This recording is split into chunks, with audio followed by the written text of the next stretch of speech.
Ah putain, ça tourne!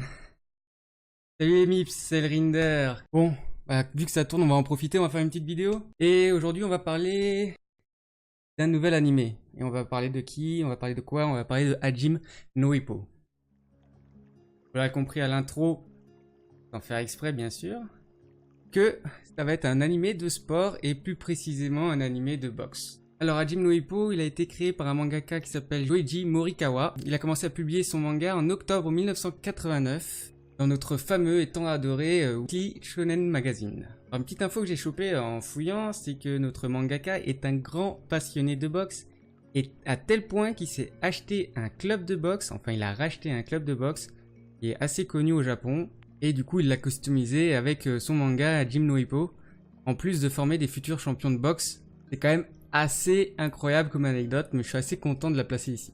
Alors pour l'anime, on a eu le droit à 3 saisons qui fait au total 127 épisodes, un quota plutôt correct. Et la dernière saison s'est arrêtée en 2014. Et depuis la fin de l'anime en 2014, on a beaucoup de posts qui sont apparus sur jeuxvideo.com et autres de demandes quand est-ce que l'anime reprend. Et bah, j'ai envie de vous dire, mes petits mips, soyez heureux car aujourd'hui je vous apporte la réponse.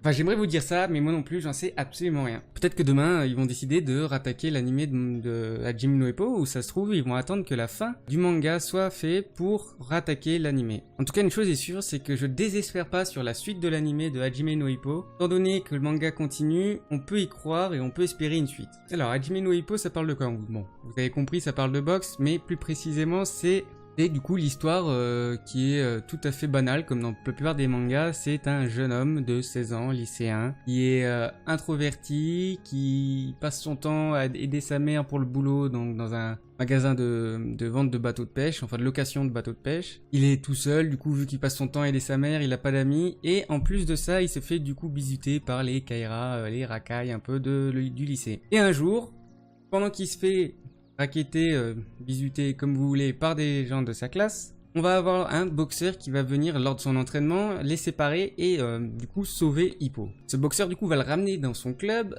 pour le soigner des 2-3 petites blessures qu'il avait eues pendant cette altercation.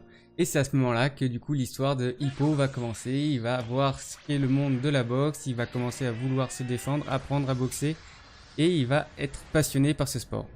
Il va être accompagné du coup de Tamura, le boxeur qui l'a aidé et qui va avoir un grand avenir dans le monde de la boxe. Son premier rival, ça va être Miyata, avec qui il va faire un sparring au début de l'anime. Et il va être accompagné aussi de son coach, Kamogawa Ganji. Donc c'est le proprio du club et en plus ancien boxeur. Et c'est lui qui va l'entraîner tous les jours pour qu'il devienne le meilleur boxeur du Japon, puis le meilleur boxeur du monde. Car oui, Hajime no Ippo, c'est pas que sur le Japon que ça se passe. Alors quel argument vous sortir pour vous donner envie de regarder Hajime no Ippo et vous donner cette petite étincelle dans les yeux? Personnellement, j'ai jamais été un grand fan de boxe, j'ai jamais vraiment regardé d'épisodes, les seuls films c'est Rocky que j'ai vu. Et malgré ça, quand j'ai commencé à regarder cet animé, il m'est souvent arrivé, lorsque j'avais fini un épisode, de me lever et de me dire c'est vraiment trop stylé, ça me donne envie, et de m'amuser à donner 2-3 coups comme ça dans le vide, d'essayer d'imiter les techniques d'Hippo, et juste ça, c'est énorme. C'est pour moi un sport qui m'a jamais vraiment passionné. Du jour au lendemain, j'ai envie de m'amuser à le faire dans ma chambre. Bon après, faut se dire que je trois coups dans le vide et je finis par me dire que c'est quand même mieux de regarder que de pratiquer. L'animation en plus dans Hajime no Ippo, elle est parfaite.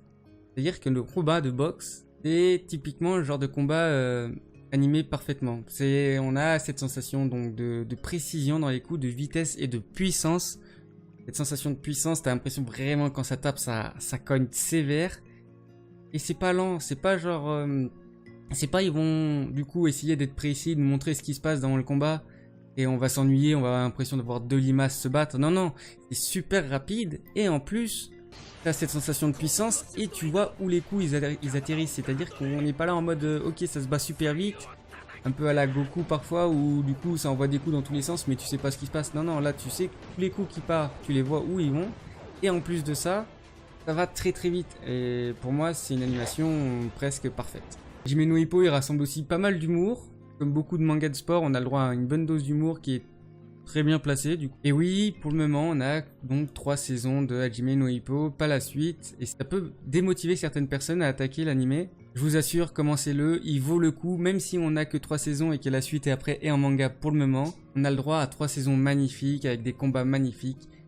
Et la fin est plutôt correcte et on peut attendre une suite après tranquillement et attaquer d'autres animés en attendant. Et je vous invite du coup pour cela à regarder les autres vidéos de découverte d'animés sans spoil que j'ai sur ma chaîne, comme ça si jamais ça peut vous donner une petite idée de qu'est-ce que vous pouvez regarder en attendant. C'est tout ce que j'avais à dire pour Hajime no Ippo sans rentrer dans une partie spoil. Donc en tout cas, je vous remercie d'avoir regardé cet nouvel épisode de l'Eldorado du Vagabond Cosmique sur Hajime no Ippo. J'espère vous avoir donné envie de le regarder. Si c'est le cas, n'hésite pas à me le dire dans les commentaires, à lâcher un petit pouce bleu, à partager la vidéo en masse sur les réseaux sociaux. Sur ce, les mips, je vous dis à la prochaine pour une nouvelle vidéo. Ciao, ciao!